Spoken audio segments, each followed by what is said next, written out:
Se vocês olharem bem de perto, vocês vão ver que em todo o dorso da língua tem um monte de bolinha branca. Dá pra enxergar?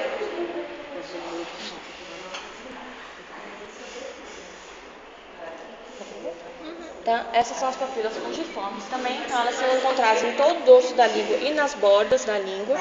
São as papilas, continuam sendo papilas gustativas, tá? A gente seguindo, na raiz da língua do cão, a gente tem as papilas, que são as papilas cônicas, tá? Essas papilas cônicas, elas têm função o quê? Só no cão?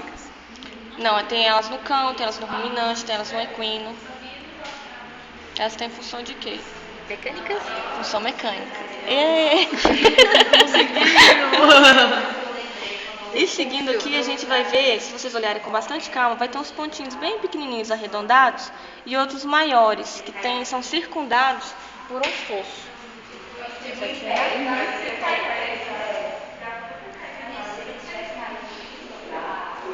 Olhadas, e as maiorzinhas são as papilas valadas, tá? E elas têm esse fosso e elas têm uma função. O que elas têm dentro desse fosso? Eu falei pra vocês.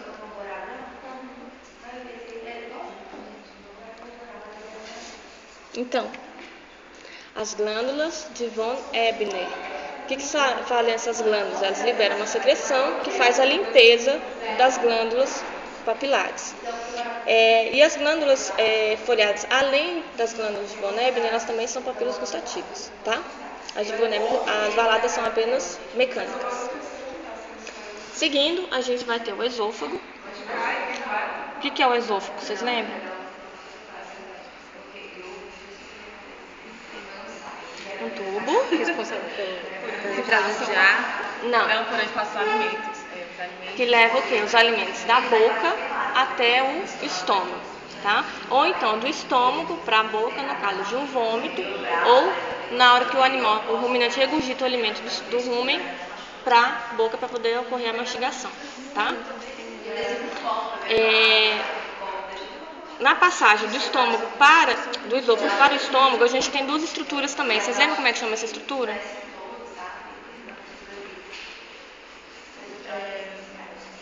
Esse pedaço aqui do intestino. Duodeno. Não, você já está passando além já. Que é um buraco. Buraco, quando se abre a passagem do esôfago para o estômago tem um nome, e quando ele se fecha ele tem outro nome. O ósteo cárdico com o seu esfíncter cárdico. Então aqui, na passada. Cadê você, meu filho? Aqui a gente tem o esôfago, tá? E a passagem do esôfago para dentro do estômago a gente chama de ósteo cárdico, quando ele está aberto, e quando ele está fechado, de esfíncter cárdico. Então ele tem a função de quê? De evitar que o alimento que já está dentro do estômago saia para fora, tá? Ele só se abre em caso de vômito ou regurgitação. Só que a gente tem que lembrar que eu falei na aula uma característica, que existem duas espécies de animais que elas têm esse esfíncter extremamente forte. Ele não consegue se abrir. É o cavalo e o coelho, muito bem. Tá? Então são animais que eles não conseguem vomitar e nem eructar, eles não conseguem arrotar. Tá joia? Seguindo aqui, nós temos o sistema digestivo de um cão, e o cão ele tem apenas um estômago, então ele é considerado o quê? Um animal monogástrico. Muito bem. Essa parte inicial do estômago do carnívoro, ele é chamado de quê? Onde há o acúmulo do alimento ingerido.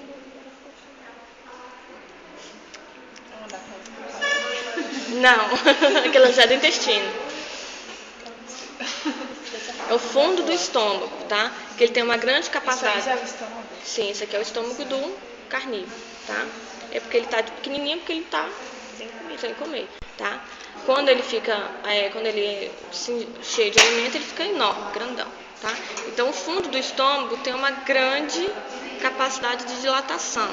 Então é nessa região aqui do fundo do estômago, é uma região aglandular, não ocorre digestão química, porque não tem nenhum tipo de glândula, nem de muco, nem de ácido clorídrico, nem de psinogênio, só depósito. A partir daqui é a parte glandular do estômago, tá?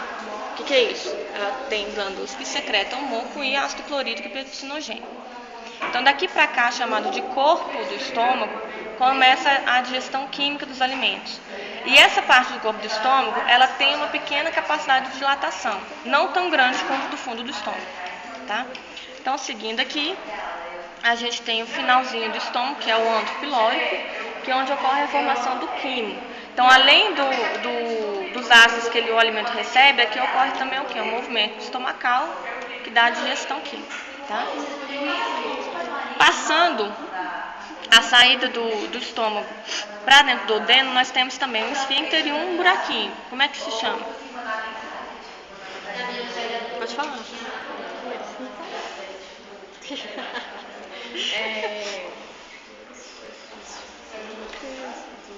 Esfíncter pilórico, que é o que abre e fecha, e o ósseo pilórico, que é o buraquinho. Tá? Então, a passagem do estômago para dentro do duodeno. Então, saindo, a gente inicia o quê? O intestino delgado, que ele é dividido em 3 porções. Quais são essas 3 porções?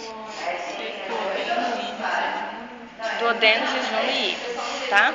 Então, duodeno é a parte menor do intestino delgado, tá? Que ele sai do estômago e vai até o jejum. Essa parte pequenininha aqui. E ligada a ele nós temos o quê? O pâncreas, tá? Que é essa estrutura aqui, que ela lembra a estrutura de uma glândula salivar, só que ela tem os lobos mais frouxamente apropriados e ela é mais macia ao tato, tá? E antes da gente continuar, esqueci de falar pra vocês que existe isso aqui, ó. Vocês lembram o que é isso aqui? Da nossa aula? É a manta que engorda a gente. Que engorda a gente? Isso aqui não engorda tanto, gente. Ela não é responsável por passar os nutrientes? Não. Não? É isso aqui? Esse daí, o que é isso aí? É o quê? É o aumento. Qual que é a função do aumento?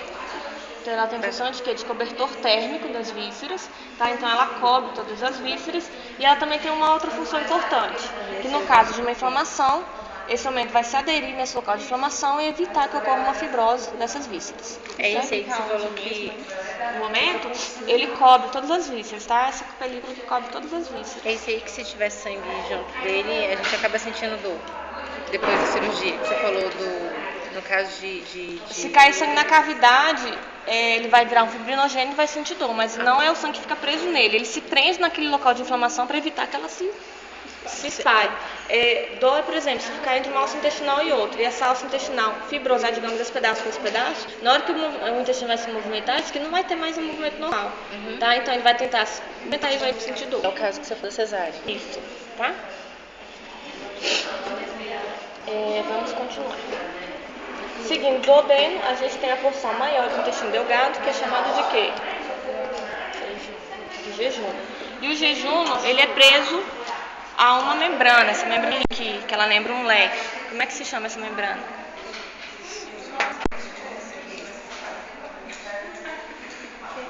Mesentério. E o que é o mesentério? O mesentério é uma dupla camada de peritônio que tem dentro dela o quê?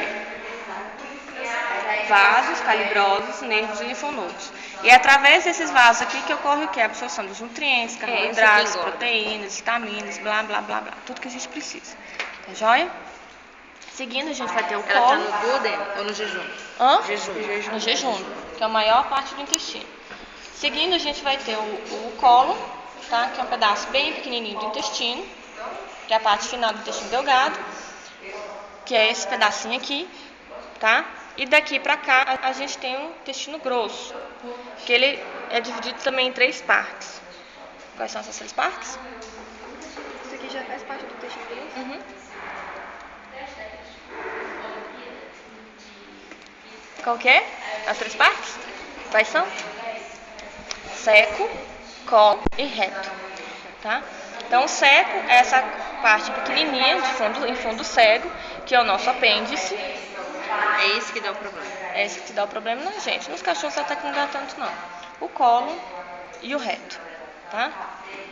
Essa parte aqui é o finalzinho da digestão dos alimentos e é onde que ocorre a maior absorção de água do bolo alimentar, que vai se transformar em fezes, tá? E esse finalzinho aqui, que vocês estão vendo que tem uma dilatação no reto, é chamado de ampola retal, que é onde ocorre o acúmulo de fezes antes da defecação. Tá?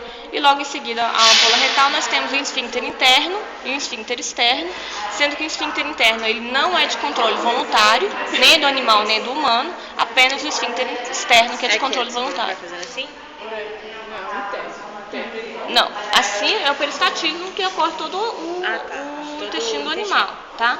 Agora, quando a ampola retal está repleta, o cérebro recebe o estímulo para liberar o esfíncter interno, aí o animal sabe que tem que procurar um local para defecar, aí ele abre o esfíncter externo, que o esfíncter externo é de controle voluntário. Entendi. Tá? Aqui a gente vai ver o intestino